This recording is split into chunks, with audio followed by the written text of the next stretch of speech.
Wel, bore da I chi gyd. Ni am gannu'r emyn cynta a'r rhif yr emyn ydy 174.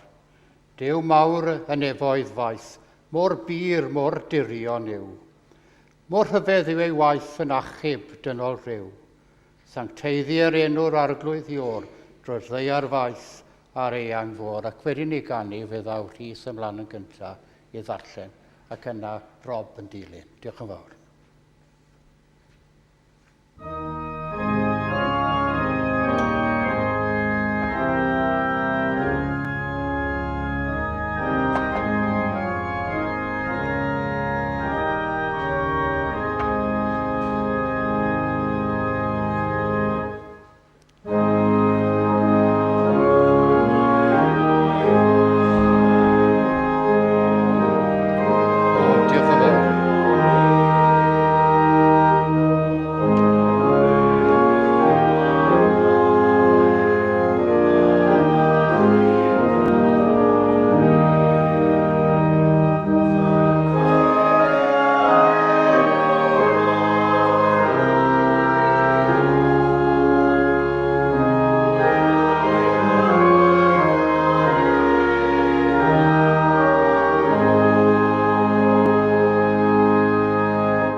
Y bregaeth ar y mynydd. Pan welodd Iesu y tyrfaoedd, aeth I fyny'r mynydd, ac wedi iddo eistedd I lawr, daeth I ddisgyblion ato. Dechreuodd ei hanerch a'i dysgu fel hyn. Gwyn ei byd y rhai sy'n tlodion yn yr ysbryd, oherwydd eiddynt hwy yw teyrnas nefoedd. Gwyn y byd y rhai sy'n galaru, oherwydd cant hwy eu cysuro. Gwyn ei byd y rhai addfwyn, oherwydd cant hwy etifeddu'r ddeiar. Gwyn ei byd y rhai sy'n nywynu a sychedu am gyfiawnder, oherwydd cant hwy ei digon. Gwyn ei byd y rhai trigarog, oherwydd cant hwy dderbyn trigaredd. Gwyn ei byd y rhai pur eu calon, oherwydd cant hwy weld Duw. Gwyn ei byd y tangnefeddwyr, oherwydd cant hwy ei galw'n blant I Dduw. Gwyn ei byd y rhai a erlidiwyd yn achos cyfiawnder, oherwydd eiddynt hwy yw teyrnas nefoedd. Gwyn eich byd pan fydd pobl yn eich gwaradwyddo a'ch erlid, ac yn dweud pob math o ddrygair celwyddog yn eich erbyn o'm hachos I. Llawenhewch a gorfoleddwch, oherwydd y mae eich gwobr yn fawr yn y neboedd, felly yn wir yr erlidiwyd y proffwydi oeddwch blaen chwi.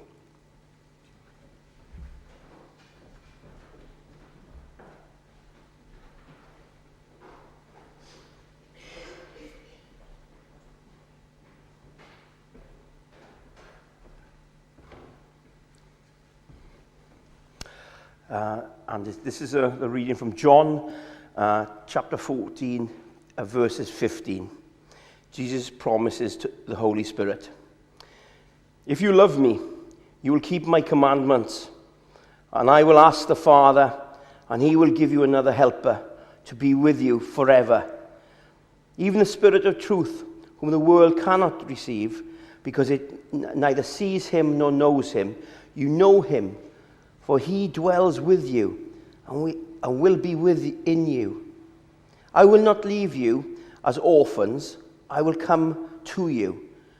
Yet a little while, and the world will see me no more.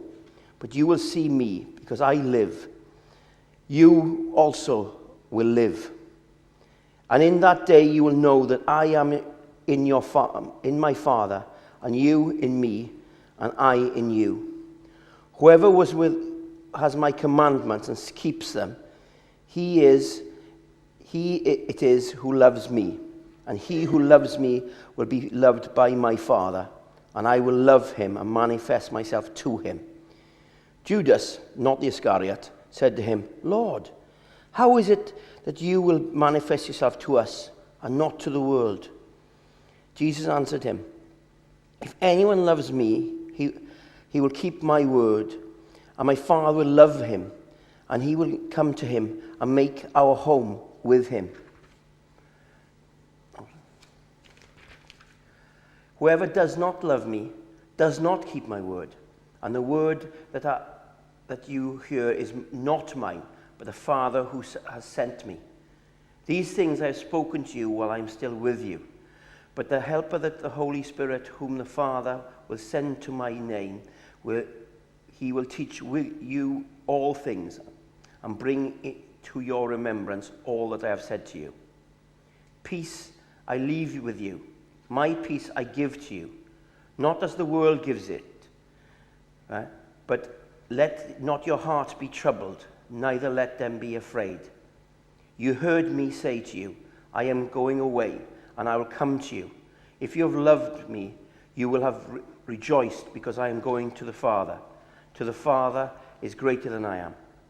And now I have told you before it takes place, so that when it takes place, you may believe. I will no longer talk much with you, for the ruler of this world is coming, he who has no claim on me. But I do as the Father has commanded me, so that the world may know that I love the Father. Rise, let us go from here.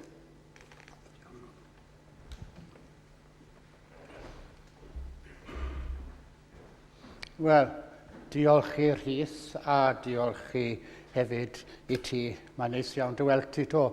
All right. And Rhys, of course, you know, I feel my age when I see young men coming up to read. Where's Rhys now that he's in the back? I remember his grandfather. That says something about my age anyway. Diolch yn fawr iawn. A Rob, wel, ti ddim yn newid dim. All right? A diolch yn fawr iawn. Ni'n offer ddroniad fan hyn ers blynyddoedd. Fi'n cofio fe'n dod i'r oedfa am y tro cynta. I remember him coming here for the first time many years ago, and he's still here and still cooking his ham when he used to have this thing downstairs. We'll sing now, diolch yn fawr iawn i'r ddau yno chi. Fe gawn ni emyn nawr ar rhif yr emyn 769, 769. Canaf am yr addewidion, ar fy nhaith lawer gwaith troesant yn bendithion. I ddymderoedd pob caledi, nefol wawr, treiddi a'i lawr, Duw sy'n hau goleuni. 769.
Newn ni gyd weddio, let us pray.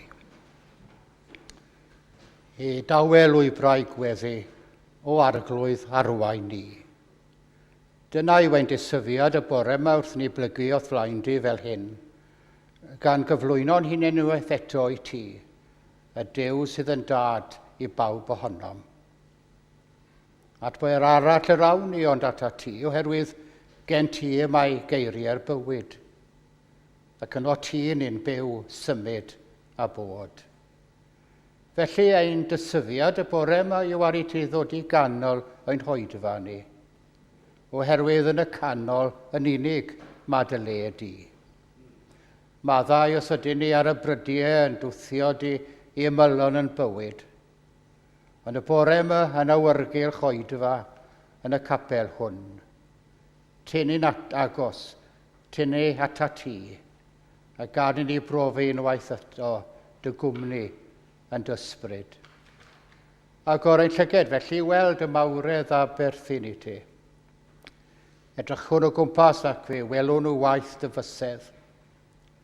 Ac eto gyd fe wyddom nad yw'r holl bethau hyn yn gydbwys a thachwybol waith yn marw i ni gael byw. Ac o'r ein Cristiani ar ni wrando ar dy lais yn galw. A maddau ni, os ydyn ni ar y brydiau, yn credu hefyd y fod ti'n dawedog, nad os gen ti neges ar gyfer ein cyfnod ni.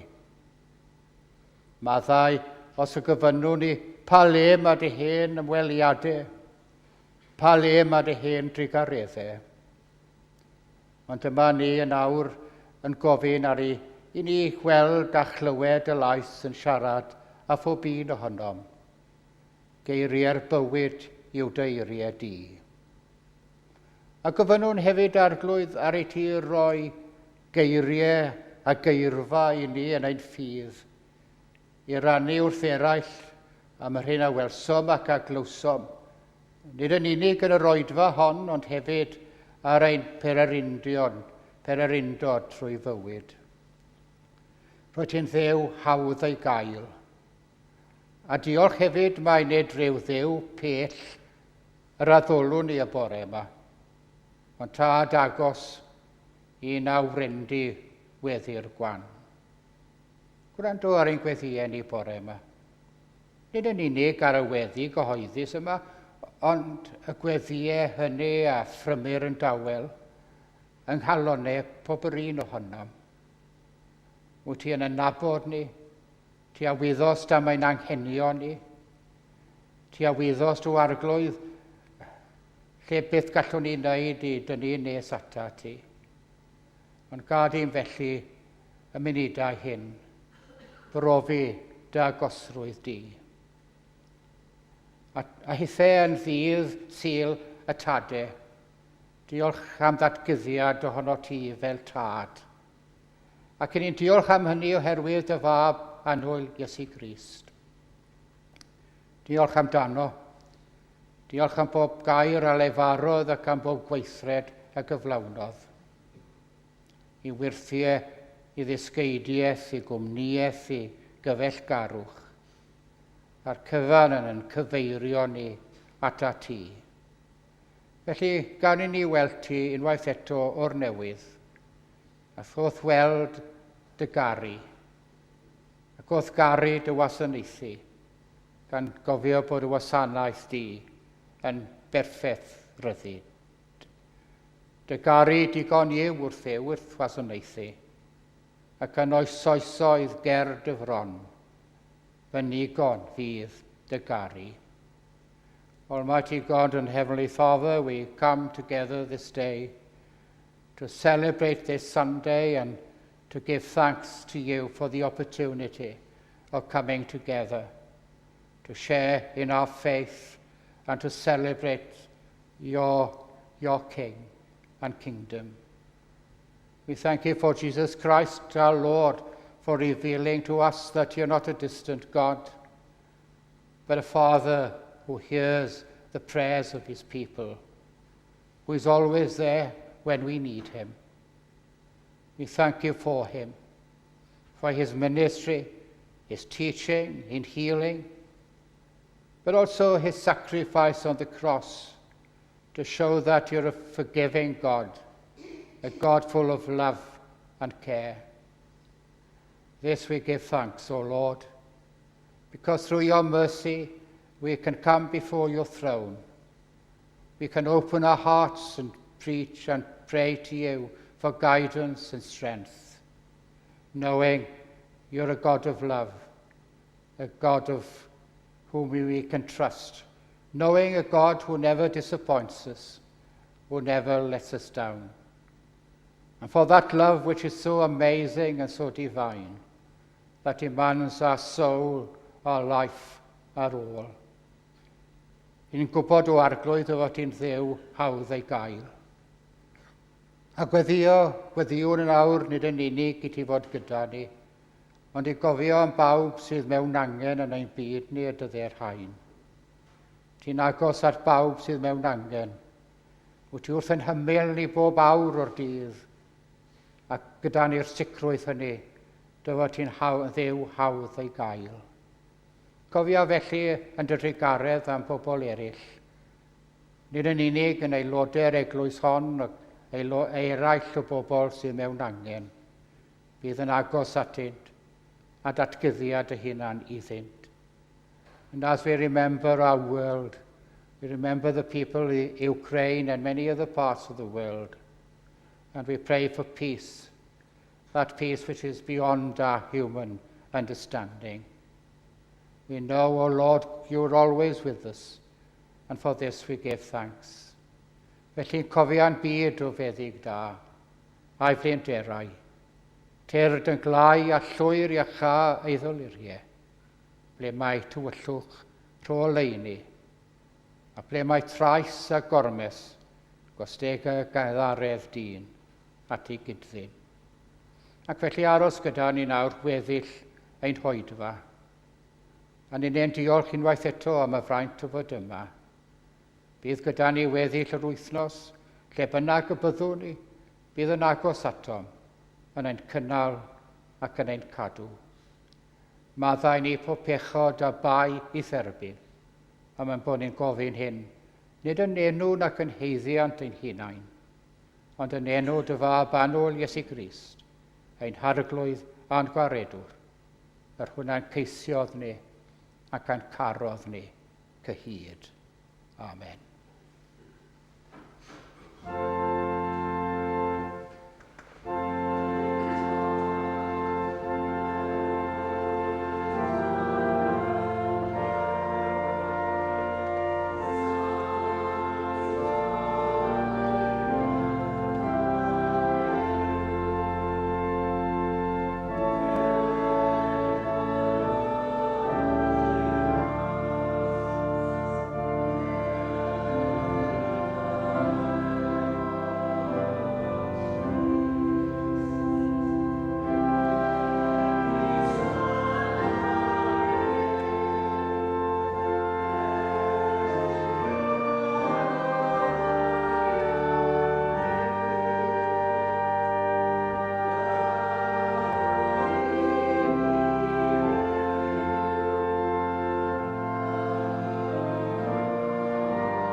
Bore da bawb a chroeso i'r oedfa bore yma. Warm welcome to you all. Ond croeso arbennig un cyn wneudog sef y parchedig Peter Dewi. Mae'n hyfryd cael chi fyny yma nôl yn y pulpit, Peter, ac ni'n gwerthfawrogi'r ymdrech. Dydy mae'n hawdd i chi'r dyddi yma, ond ni'n gwerthfawrogi'n fawr, ac mae'n hyfryd cadw'r cysylltiad. A dyn ni yn cael y hanes o Hilda a Lynn amdan y teulu, ond dymuniadau gorau i'r teulu i gyd o ni fel Eglwys. Hefyd, diolch Mike am yr uchran ar yr organ, ac hefyd i Rhys am ddarllen, ac i Rob, a dwi'n gwybod bod ni'n funud ola yn holi i Rob, ac ar y Gwynllian yn barod iawn hefyd i helpu ni. So, diolch i chi gyd. Heno, da ni bydd y barnwr Tiwdor Owen efo ni yn cymeryd yr oedfa hwyrol, a ni'n ddiolchgar iawn i Tiwdor am fod yn barod i gymeryd yr oedfa. Next week, usual pattern of services, so felly dydd Mercher, ganol dydd, bydd na oedfa fer ac yna cyfle i gael te a coffi ar ôl yr oedfa.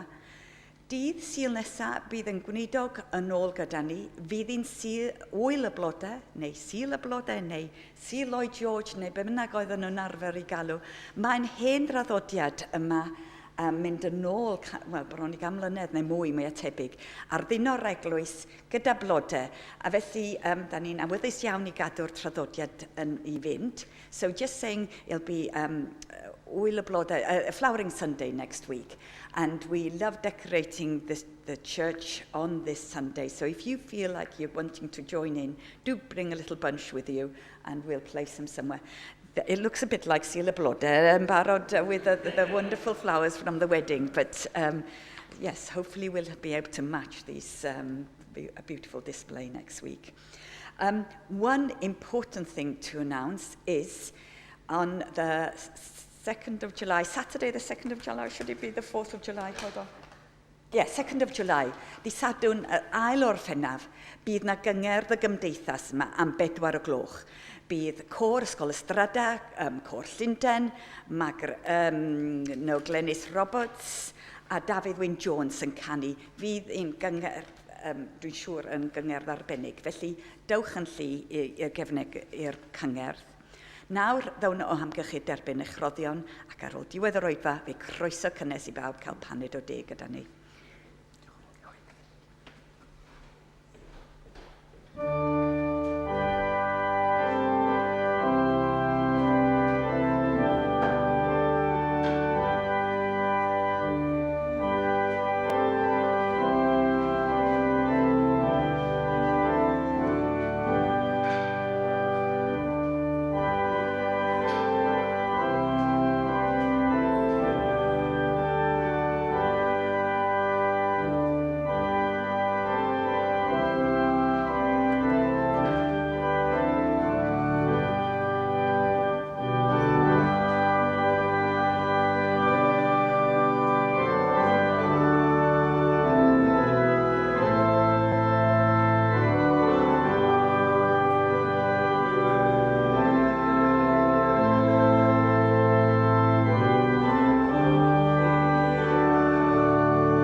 Cydweddiwn, diolch i ti ar y glwydd am dy rhoddion i ni a ddaw i ni heb i ni ofyn amdanynt.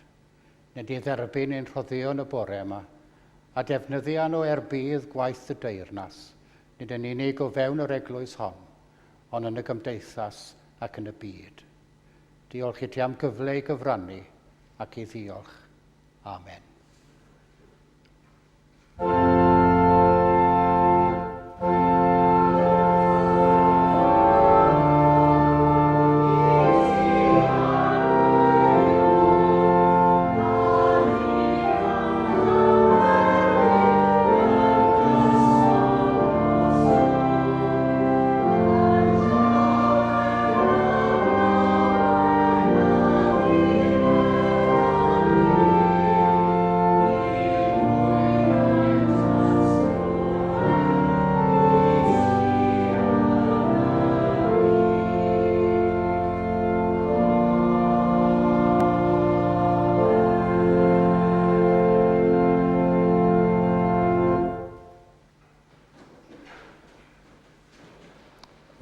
cyn canu yr emyn nesaf, diolch Marian am y geiriau caredig o groeso, ac mae'n braf iawn i gael sefyll yn y pwlpit yma unwaith eto. Naturiol mae gen i lot o atgofion, ac yn un ddiolchgar am yr atgofion hynny, oherwydd bydde bywyd yn ddiflas iawn heb atgofion mewn bywyd. Felly, cant o ddiolch i chi. Nice i weld gwynebau newydd yma. It's nice to see new faces. I was going to say old faces, but I looked at Rob and I thought I'd better change that. But it's nice to see you all. Mae'n neis iawn i'ch gweld chi, a as I said, it's nice to be back and standing in the pulpit once again. I have very, very happy memories of standing here. Looking at these flowers, I think I'm a thorn amongst the flowers. But anyway, really beautiful. But going back to next Sunday, it's an old tradition. Mae'n hen draddodiad ac mae'n braf iawn i ddal y traddodiadau hynny. Maen nhw'n newid mewn blwyddyn. Beth ddigwyddodd 10 mlynedd, 20 mlynedd yn ôl a dechrau'r ganrif. Wel, i ni'n byw i heddi, a dyna sydd yn bwysig. So we live for today. O'n i gyda Rob nithwr, yn cael paned o de, a cael sgwrs, a mae'n braf iawn i fi bod Rob wedi dod yn lle i fan hyn ac yn gwneud gwaith da. You know, I feel honoured that Rob has followed me here. The only difference between us is that he's musical and I'm not. But it's good to know how things are going here in this church. I'm very, very grateful. A cyfeillgarwch, Rob, wel, mae di hwnt i bob dim. So, dymuniadau da i chi fel Eglwys. Marian will be leaving immediately after the sermon. She's warned me about this because I'd be upset thinking that people are walking out through before the sermon is ending. Diolch yn fawr iawn i chi, ac fe ganwn ni emyn nawr. Yr rhif yr emyn ydy 74. Na dim adeiladu'n ysgafn ar un sylfa yn is y ne. Na dim gymryd craig i orffws ti yma i angau yn dy le. Ti fy new tra bwyf byw, ca fod fy ngorffwysfa wyw. 74.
Mae'r neges y bore yma yn seiliedig ar rhan o'r benod y darllenodd Rob i ni. Adnod 27, verse 27th in the 14th chapter of the Gospel of John. Yr wyf yn gadael I chwi dangnefedd, yr wyf yn rhoi I chwi fy dangnefedd I fy hun. Nid fe mae'r byd yn rhoi, yr wyf fi'n rhoi I chwi. Peidiwch â gadael I ddim gynhyrfu'ch calon, a pheidiwch â gofni. Peace I leave with you, I give to you, my peace I give unto you. Not as the world gives do I give to you. Let not your hearts be troubled, neither let them be afraid. Wel, bob amser cynno ar ôl oedfa'r bore, cyn weithiau ysgol Sul yn y prawn i'r oedfa hwyr, o'n i'n mynd lan i'r ystafell sydd bellach yn stydu I Rob. Ac o'n i'n edrych mewn gwirionedd ar geiriau oedd yn hongian ar y wal. Wedi cael ei ysgrifennu mewn iaith Japaneaidd. Ac oedd dim syniad gen I beth oedd ystyr y geiriau hyn. And on those words in the study, the words were written in Japanese.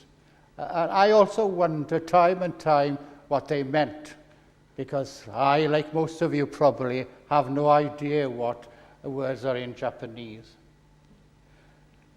The words on that picture were written by a man called Kagawa, who was a speaker at a human rights conference in London in 1947.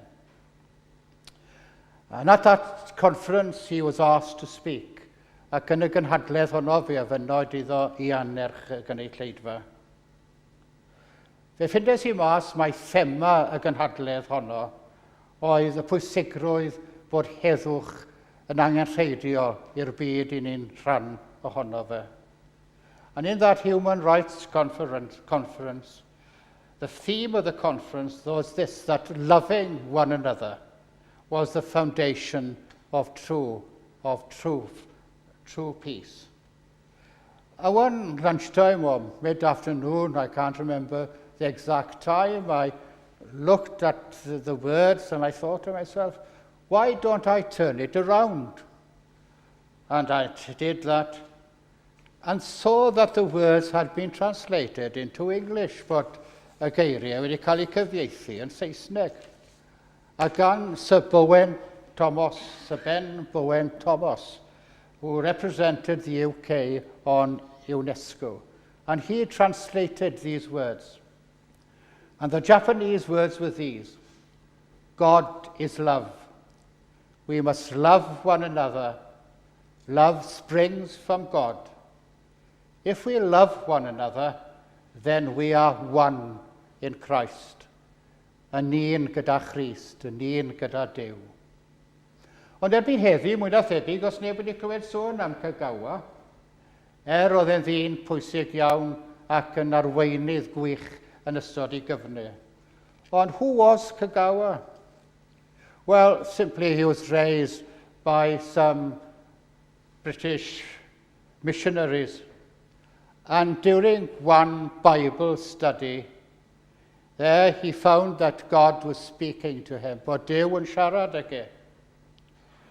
Ac wrth fe'n deimlo fod Duw yn siarad ag e, fe credodd mai I waith oedd bellach I fod yn gynhadwr dros heddwch yn y byd. And in God's call, he felt that God was speaking to him and that his mission should be to try and make this world a better place, to work for peace. And that's what he did during his lifetime. Yn ystod I fywyd, wrth gwrs, fel pawb ohono ni, fe wewynebodd yn awsterau o bryd i'w gilydd. Ond fe gofir yn bennaf o hyd ac o hyd mai dyn Duw oedd e, that he was the man that God had called to make peace in our world. Gweithio dros heddwch. Dyna oedd ei neges ar hyd I fywyd. Ac wrth gwrs o gofio beth ddigwyddodd gyda'r atom bom yn Japan, oedd e'n sicr mae'r unig galwad iddo fe oedd creu heddwch yn y byd. ac o gofio mae'r hyn sydd yn digwydd yn yr Wcrain y dyddiau'r hain. Dwi'n siŵr dde pawb ohono ni am ddweud amen i'r ymgyrch oedd gydag a'r ymdrech sydd angen heddi i greu heddwch yn ein byd. Tangnefedd, rhan o ewyllus Iesu Grist i ni. Rhan o ewyllus e. Ni adawodd e fawr ddim byd o bethau'r byd hwn i'w ddisgyblion. Ond fe adawodd e'r beth pwysica, mwyaf cysegredig, y gallai fe fod i gadael iddyn nhw.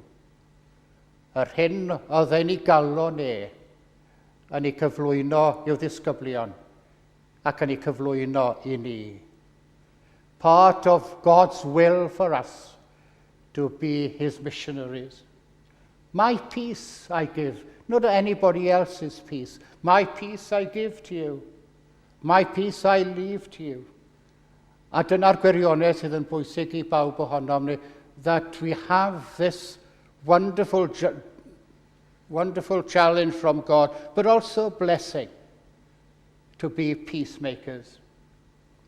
Ac felly'r hyn dwi am wneud y bore, mae i'w edrych ar rhai o'r nodweddiadau hynny sydd yn cynnig i hunain i ni yn yr adnod hon. Peace was God's or Jesus' will for us. Tangnefedd i'w ewyllus yr Iesu i bawb ohonom. Rhodd Duw. Peace is God's gift to us in Jesus Christ. And yet many, many people today have no idea what it means to find peace. Not only peace in the world, but peace within us. There is another translation to this verse. My peace within you. Y tangnefedd o ddi mewn i chi. Y tangnefedd sydd yno chi. And I think this translation really touches each and every one of us. My peace within you. Ti fewn i ni. Yr angen i brofi y tangnefedd hwnnw, mewnol hwnnw. We need that experience of peace within ourselves as we face the difficulties and the complexities of life around us. Peace within us, nerth mewnol. We've all been looking at the news and what is happening in the Ukraine. And one night, some weeks ago, I was looking at the news, and an elderly woman was interviewed by the BBC, I think. She said that she'd lost everything. A house, a home, some of her family. And in tears in her eyes, she said, God is good. And I paused and asked myself, would I be able to say that? Fydden ni gallu dweud hynna, sy'n ni wedi colli popeth. A dweud yn unig fod Duw yn dda. God is good. His spirit is within me. His spirit gives me strength to carry on. Ewyllus Iesu, mae Duw ynom ni. A bod yr ewyllus honno mewn gwirionedd ynom ni yn cael ei cyflwyno ac yn ei cadw yn ei calonau. Ac wedi ei wreiddio mewn gwirionedd yn y calonau hynny sydd gyda ni. I deimlo nid yn unig y tangnefedd sydd tu allan, ond y tangnefedd sydd o ddi mewn. That peace within us gives us strength. Strength according to our needs. This is the shalom. The depth of our faith is God, and we trust him to be with us at all times. Dyma chi'r ail wirioedd. Peace is Jesus' will for the world. Tangnefedd i ewyllus Duw yr arglwydd i'n byd ni. Oherwydd nad ni'n sylweddoli i ni, nid yn unig mewn cymdeithas a Christ, fel i ni yn yr oedfa hon y bore yma ac wedi gofyn am ei arweiniad a'i nerth. Ond hefyd i ni mewn cymdeithas ag eraill. Pobl sydd ymdrechu dros angnefedd yn ein byd. We are not only in fellowship with Christ, and in fellowship for those in the community in which we live, in the world in which we live, so that other people also can be part of this inner strength of peace, what we need in our world. In the reading we had this morning in Welsh, Gwyn fyd y tangnefeddwyr. Blessed are the peacemakers, for they are called sons of God. Peacemakers. Rheina sydd yn gweithio dros tangnefedd yn ein byd ni. And sometimes, we have difficulties trying to define what we mean by peace. Some would say pacifist. Some would say unilateralism, and so on. And I would say that each one of them has a place. I find, being a pacifist sometimes very difficult, because it means if somebody, in many ways, attacked my son or my daughter, would I turn the other cheek? That's my reaction. And then I need that peace and strength from God in Christ to say, hold on. Turn the other cheek sometimes. It needs to be. Walk the second mile, because this is what God is asking us to do. However we respond to face peace, let us always remember that we are working for the Prince of Peace. Byd Duw yw hwn. Byd a greodd e. Byd sy'n ei gynnal e ac yn ei gadw. A'r unig beth mae'n gofyn i ni ydy i fod yn ymroddedig, yn y gwaith ni'n wneud i greu gwell byd. And finally, I'd like to ask myself a question. Dwi'n gofyn cwestiwn i fy hunan. Weithiau dwi byth yn cael ateb, ond o leia dwi'n gofyn y cwestiwn. And sometimes, as I said in Welsh, I ask myself a question, and sometimes I find it difficult to accept perhaps the Spirit working and telling me what to do. But I ponder, and I think of myself, what is happening around the world? Our world has become a village. We see the hunger and the thirst. We see the wars, the tribulation. Yes, what is happening around the world? Beth sydd yn digwydd yn ein byd ni? Ac yna dwi'n gofyn iddo hunan, ble mae Iesu'n sefyll yn hyn? Where does Jesus stand here? And I think, in reflection, it was a nice and natural question to ask. Because people within the church, within the Christian community, have different standpoints, both on moral and theological question in relation to what we've been speaking today. Where does Jesus stand? He's spoken about peace. He said to us, my peace I give you, my peace I leave with you. Fy nangnefedd yr wyf yn ei rhoddi i chwi. Nid fel y mae y byd rhoi yr wyf i'n rhoddi i chwi. Ble mae Iesu yn sefyll? And that's a question I asked myself. And then I realised, I was asking the wrong question. O'n i'n gofyn y cwestiwn anghywir. Beth ddylwn i fod wedi gofyn oedd hwn. A dwi ar ochr Iesu? Am I on Jesus' side? A dwi ar ochr Iesu? Not where Jesus stands, but am I standing where Jesus wants me to stand? And the fundamental question is this. In such a world in which we live, am I on the side of Jesus? He's spoken enough about words to enable us to discover where he stands. Mae wedi dweud lot o eiriau wrthon ni ble mae yn sefyll yn y byd.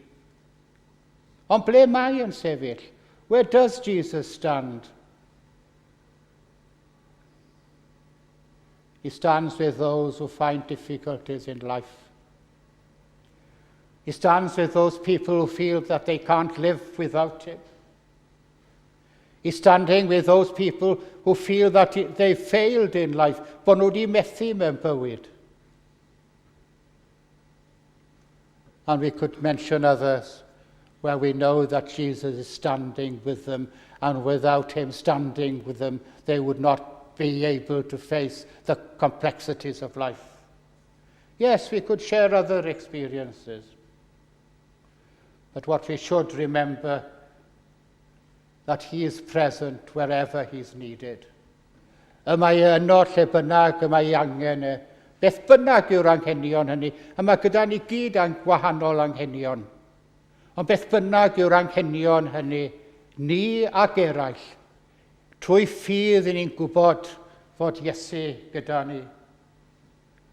And in reality, he can't offer more than himself. A lle beth cynnig mwy i ni? He's more than the blessings we receive every day. He is the source of those things. In the early 90s, when I was General Secretary of the Baptist Union, I was invited to a conference in the Ukraine, in Kiev. It was an evangelical conference, meaning evangelical meaning the non-conformist churches, and not the state church or whatever, the Russian or whatever. Anyway, I was there. I'd had an invitation by a man who had spoken in a conference here in Wales, and not here, also here, but also in Wales. And he'd spoken to us about how his father had been thrown into prison, and how his father coped, because within the lining of his coat he'd had some pages of the Psalms, and he would just slip them out from time to time and read a verse now and again. Darllen y salmau. A chi'n gwybod, does dim byd gwell i ddarllen na'r salmau. Ni gyd yn y cyfarwydd, yr arglwydd i fy migael, ni fydd eisiau arnaf.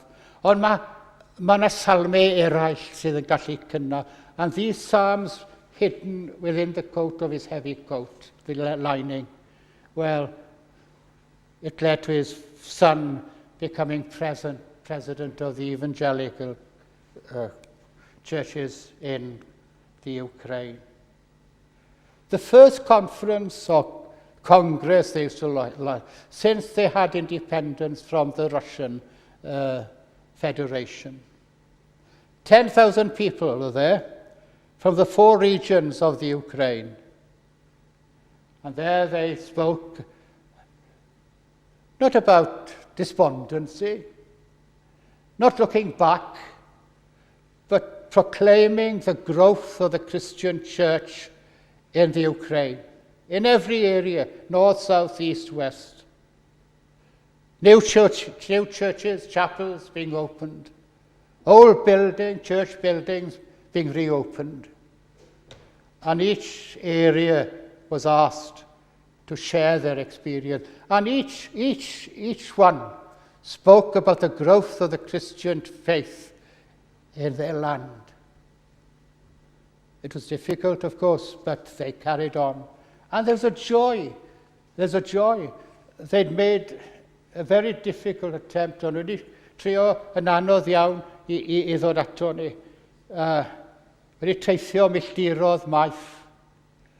A'r unig beth oedd dyna fel bwyd oedd, the only thing they had for food was a roll and a piece of cheese and an apple, to keep them going for 3 days of this conference. At the end of the conference, we all stood up to praising God in prayer, and then the final thing was to sing a hymn. A hymn? No, it was the Ukraine national anthem. They sang o'r gorfoledd yn hynny, gorfoledd yn yr ymynau o'n nhw wedi ganu. And I thought to myself that after the final hymn, which they spoke about the resurrection of Jesus Christ, and the coming of the Holy Spirit filling them anew with energy and purpose. And I thought to myself, 9,999 people were singing in the Ukraine language. And me from Wales sang in Welsh. Cododd Iesu I wirionedd gorsedd fydd. I shall never forget that experience. Ac mae rhyw ias yn dal I fynd lawr yng nghefn I pan a'n clywed yr emyn cododd Iesu I wirionedd gorsedd fydd. Oherwydd I mi y profiad yn yr Ukraine a phob amser I gwybod bod nos ein trallod yn troi yn ddydd yng nghwmni yr arglwydd Iesu. Mwyn ei enw. Amen. Yr emyn ola 536. 536. Cael trefn I faddau pechod yn yr iawn. Mae iachawdwriaeth barod yn yr iawn. Mae'r ddeddf o dan ei choron cyfiawnder yn dweud digon. Mae'r tad yn gweiddi bodlon yn yr iawn. Diolch beth seion am yr iawn. 536.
Gras ein harglwydd Iesu Grist, a charia Duw a chymdeithas ein lan ysbryd, I aros gyda ni o'r awr hon ac hyd byth.